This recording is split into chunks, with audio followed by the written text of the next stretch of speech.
PM Modi પર કોંગ્રેસના પ્રહાર. મોદી દેશમાં સિંહની જેમ ગરજે છે, પરંતુ બહાર જઈને માટીના સિંહ બની જાય છે. અમેરિકામાંથી ભારતના ગેરકાયદે અપ્રવાસીઓને હથકડી પહેરાવીને મોકલવા મુદ્દે ખૂબ જ વિવાદ થયો હતો. જો કે આ વિવાદ હજુ સુધી રૂકવાનું નામ નથી લઈ રહ્યો. શનિવારે કોંગ્રેસે ફરી વડાપ્રધાન મોદી પર આકરા પ્રહાર કર્યા હતા, જેમાં તેમણે કહ્યું કે એક બાજુ નરેન્દ્ર મોદી ટ્રમ્પને ગળે મળે છે, તો બીજી બાજુ દેશના અર્થતંત્રનું ગળું રૂંધાઈ રહ્યું છે. મોદી દેશમાં સાવજની જેમ ગર્જના કરે છે, પરંતુ બહાર જાય છે ત્યારે ખબર પડી જાય છે કે આ તો માટીનો સિંહ છે. આ સિવાય કોંગ્રેસે બ્રિક્સ સમિટ પર પણ પ્રહાર કર્યા હતા. કોંગ્રેસ નેતા પવન ખેડાએ પત્રકાર પરિષદમાં કહ્યું કે નેપાળ જેવા દેશના ગેરકાયદે અપ્રવાસીઓ જ્યારે પોતાના દેશ પરત ફરે છે તો હથકડી અને સાંકળમાં બંધાયેલા નથી હોતા. આપણો આટલો મોટો દેશ અને આપણું આટલું મોટું બજાર છે, બજારની એક તાકાત હોય છે, તેમ છતાં આપણે સરેન્ડર કરી રહ્યા છીએ. નામ નરેન્દ્ર અને કામ સરેન્ડર.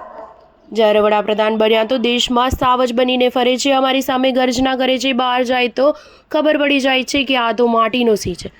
કોઈ વાંધો નહીં, દેશે પસંદ કર્યા છે, પરંતુ અમે તેમના દ્વારા થતું દેશનું અપમાન સહન નહીં કરીએ. આ સિવાય બ્રિક્સના અપમાન વિશે વાત કરતા કહ્યું કે વડાપ્રધાનની છબી જો દેશના હિતથી વધારે છે, તમારી છબી મહત્વપૂર્ણ નથી, દેશના હિત છે. કેનેડા અને મેક્સિકો જેવા દેશો બુલંદ અવાજમાં ટ્રમ્પને સવાલ પૂછે છે, જેના કારણે ટ્રમ્પ ટેરિફનો નિર્ણય આ દેશ માટે 1 મહિના માટે પાછો ખેંચી લે છે. ન્યૂઝ 7 હંમેશા સચ્ચાઈની સાથે.